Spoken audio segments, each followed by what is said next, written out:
আমি এ মাটির সন্তান। আমি যেখানে দাঁড়িয়ে আছি এটা আমার শৈশব কৈশোরের বেড়ে ওঠার স্থান, এই ভাইরহাট, যেটা কাউনিয়া এবং পীরগাছার একেবারে মধ্যবর্তী একটা জায়গা। তিস্তা নদীর কোল ঘেঁষে আমাদের এই অঞ্চল। আমরা দীর্ঘ সময় ধরে আমাদের এই অঞ্চলের জন্য কাজ করেছি। আমরা দীর্ঘমেয়াদী পরিকল্পনা করছি আমাদের এলাকার জন্য।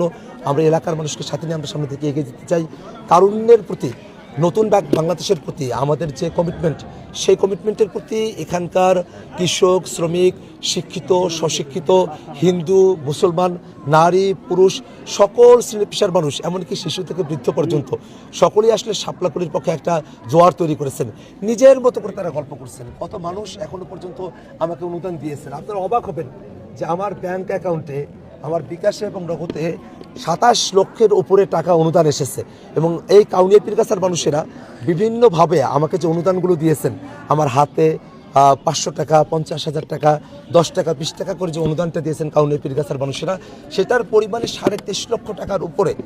এই যে মানুষের তরফ থেকে একটা হিউজ যে সমর্থন, আমাদের যারা ভোট কেন্দ্রের আশেপাশে যে অফিসগুলো নিতে হয়েছে, সেগুলো জনগণ তাদের মতো করে নিয়েছেন, তাদের মতো করে প্রচারণা করেছেন। এবং আমরা খুবই আশাবাদী। আমি বারংবার আমার এই এলাকার মানুষকে বলেছি যে আমি কোটি টাকা দিয়ে ভোট করতে পারবো না, সেটা উচিত না। আমাকে ভোট করতে হবে এই আসনের মানুষের কথায় এবং গল্পে।